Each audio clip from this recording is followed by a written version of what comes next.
नमोस्तु गुरुदेव। किशोर अवस्था चारित्र के निर्माण का समय होता है। यदि उचित मार्गदर्शन मिले तो भविष्य उज्जवल होगा और यदि गलत दिशा निर्देश मिले तो जीवन खराब हो जाता है। तो ऐसे में बच्चों को सही मार्गदर्शन ही मिले, इसके लिए क्या करना चाहिए? बहुत अच्छा सवाल।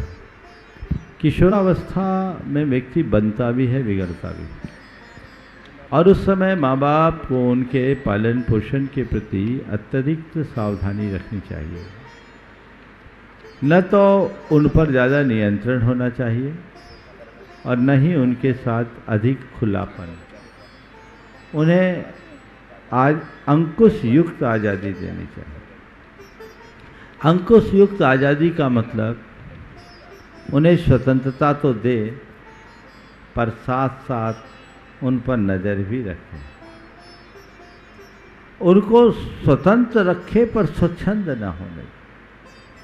और यदि उनसे कोई गलती होती है तो एकांत में बुलाकर उन्हें उनकी गलती का एहसास कराए और उसका रास्ता खोले। किशोरावस्था में अगर किसी बच्चे से गलती होती है और माँ बाप उसके प्रति थोड़े गंभीर होते हैं तो बच्चे सुधर भी जाते हैं और उपेक्षा करने से बच्चे बिगड़ भी जाते हैं। मैं 2 उदाहरण दे रहा हूँ। एक का बेटा किशोरावस्था में ही क्रिकेट की सट्टा का आदी हो गया और क्रिकेट के सट्टे में उसे भारी नुकसान हो गया। घर में किसी को पता नहीं, उसके पिता नहीं थे, माँ थी। अब बेटा ऐसा नुकसान किया कि कर्जा भी हो गया।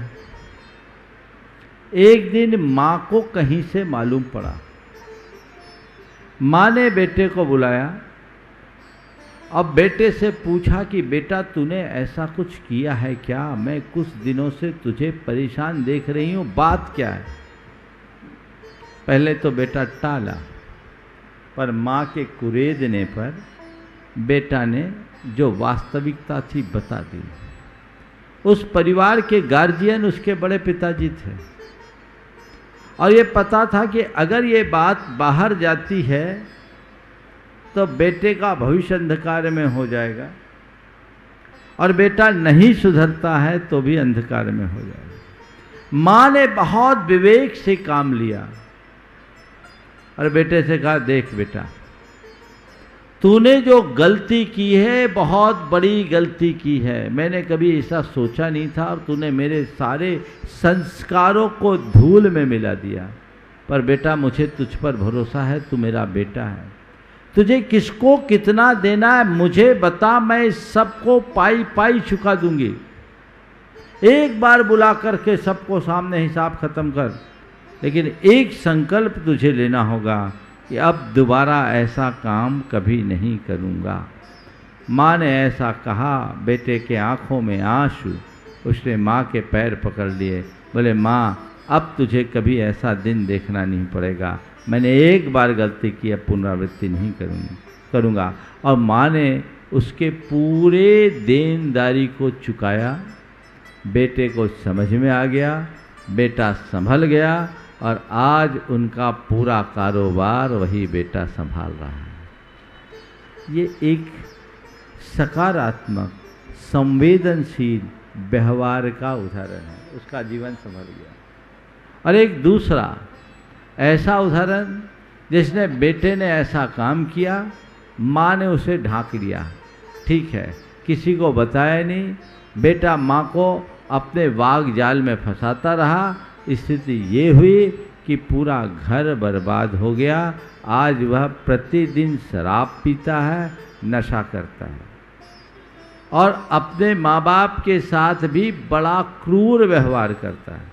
यदि प्रथम समय में ही व्यक्ति के साथ सकारात्मक व्यवहार किया गया होता, उन्हें ठीक रीति से समझाइश दी गई होती, तो शायद ऐसा नहीं होता।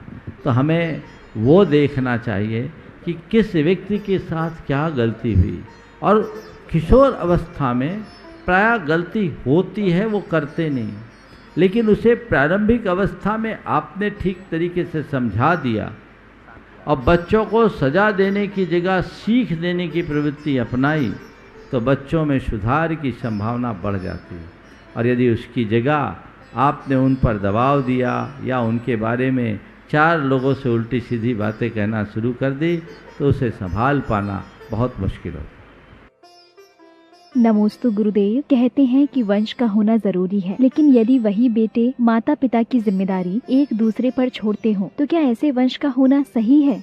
माँ के 4 बेटे हैं और चारों एक दूसरे के ऊपर माँ की जिम्मेदारी छोड़ रहे हैं, और वंश का होना बिल्कुल जरूरी है। वंश के बिना हमारे न तो धर्म की वृद्धि होगी न संस्कृति की वृद्धि होगी। लेकिन वंश में वंश की वृद्धि सुसंतानों से हो, कुसंतानों से नहीं। हमारे यहाँ 4 प्रकार के संतान बताए गए।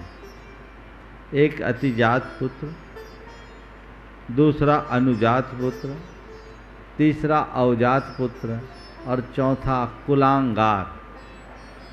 अतिजात पुत्र वो होता है जो अपने आचरण और व्यवहार से अपने माँ बाप के यश को दिगंत तक फैलाता है। दूसरा अनुजात पुत्र। अनुजात पुत्र आगे न बढ़ा पाए तो घटाता नहीं, उसे मेंटेन रखता। तीसरे कोटि के पुत्र होते अवजात। अवजात पुत्र वह पुत्र होता है जो अपने कुल पर कलंक लगा देता है। आचार विचार विहीन पुत्र अवजात पुत्र की श्रेणी में आता है। और चौथा पुत्र है कुलांगार, जो अपने कुल के लिए अंगार साबित हो जाए, जिसके अंदर न आचार है, न विचार है, न संस्कार है, जो अपने माँ बाप को भी अपने लिए बोझ समझने लगे। रावण जैसे, कंस जैसी प्रवृत्ति के लोग कुलांगार पुत्रों की श्रेणी में आते हैं। मैं तो इन्हें पुत्र कहने की जगह पेट का कीड़ा कहना ज़्यादा अच्छा समझता हूँ। तो वो बेटे जो बेटे होकर अपने माँ बाप का पालन नहीं कर पा रहे हैं, वो बेटा नहीं, बेटे के नाम पर कलंक है। उन्हें सोचना चाहिए। ऐसे वंश की वृद्धि की अपेक्षा निर्वंश रहना अच्छा है, क्योंकि ये जहाँ जाएंगे धरती का बोझ बढ़ाएंगे। इसलिए हर संतान को अपने माँ बाप के उपकारों की स्मृति रखते हुए जीवन के क्रम को आगे बढ़ाना चाहिए, जिससे जीवन का पथ भी प्रशस्त हो सके। नमोस्तु गुरुदेव, अंकन न्यास की क्रिया में भगवान की प्रतिमा पर क्या अंकित किया जाता है? देखिए, विभिन्न प्रकार के मंत्रों का अंकन होता है। एक बिंब में, मैंने पहले भी बोला था कि जैन धर्म में बिंब प्रतिष्ठा होती है और प्रतिमा में भगवान के सारे गुणों का आरोपण होता है। तो जब हम लोग संस्कार करते हैं तो उस प्रतिमा में भगवान बनने के लिए जो भी आवश्यक शक्तियाँ हैं, उनके मंत्रों का अंकन होता है। तो सारे अलग अलग मंत्रों का शरीर के अलग अलग भागों में अंकन किया जाता है, न केवल लिखा जाता है, उसमें बहुत ज़्यादा ऊर्जा भी लगती है। समझ गए?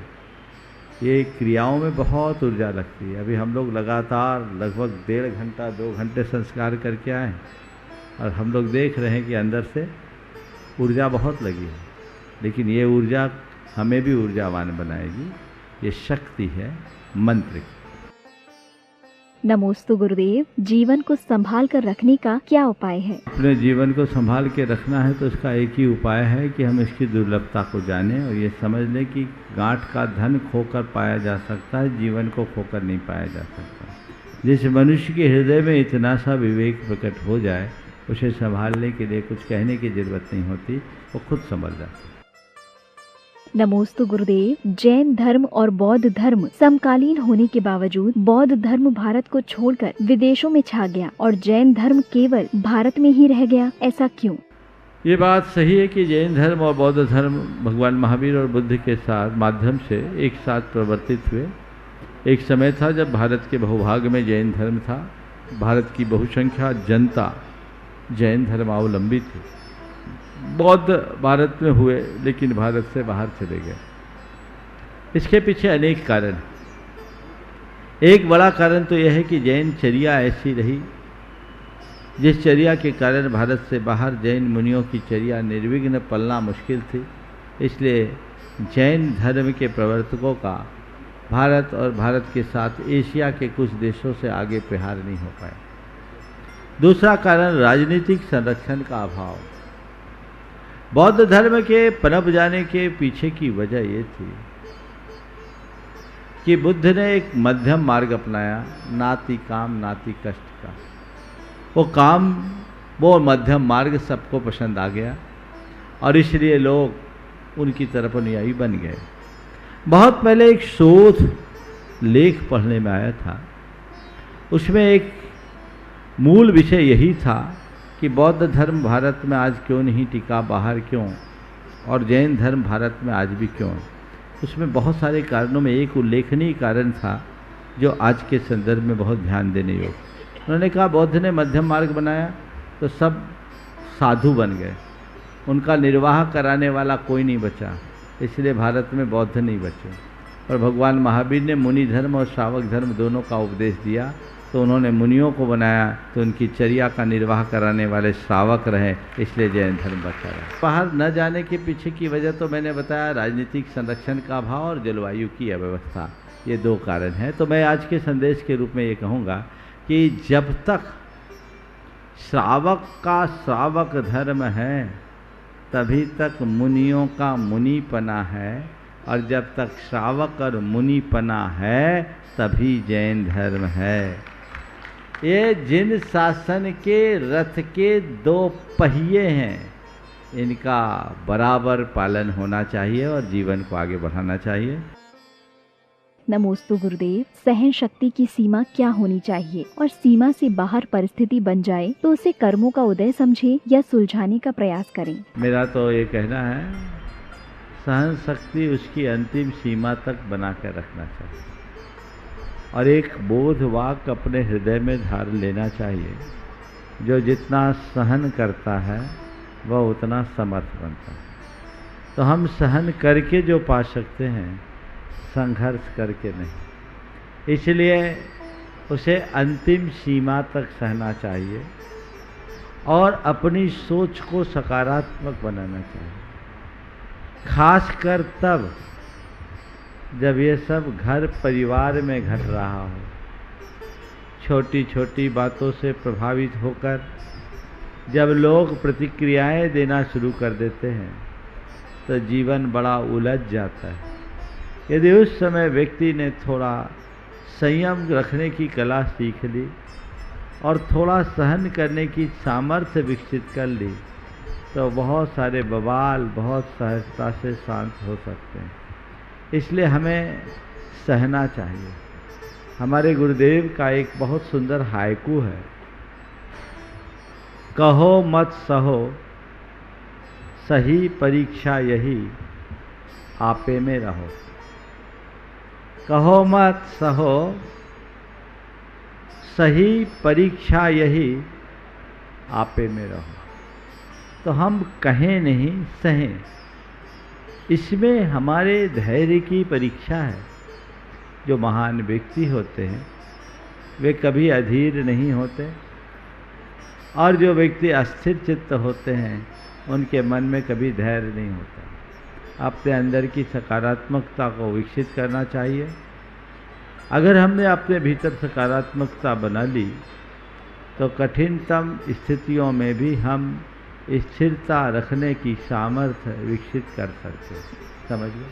अब रहा सवाल, इसे सामने वाला हमारी कमजोरी समझ रहा है तो क्या करें? मैं समझता हूँ अभी वो कमजोरी समझ रहा है, कल वो आपकी ताकत का एहसास करेगा।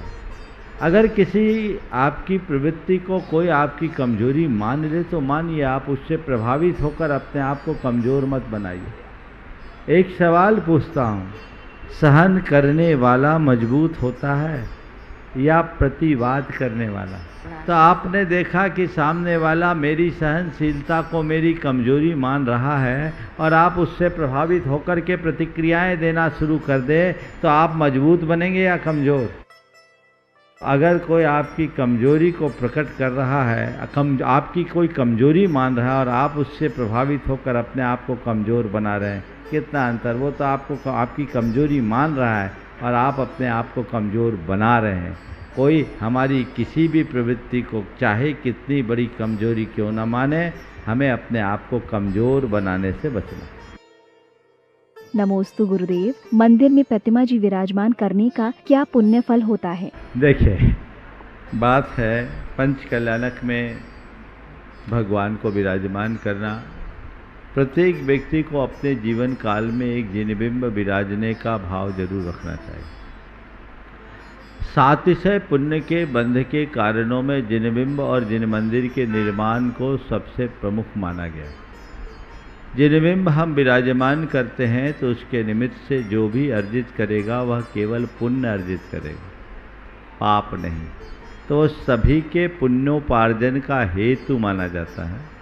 इसलिए अपने जीवन के पापों के प्रक्षालन के निमित्त अपने द्रव्य का सदव्यय कराने के भाव से भगवान विराजमान करने का भाव रखना चाहिए। जहाँ तक भगवान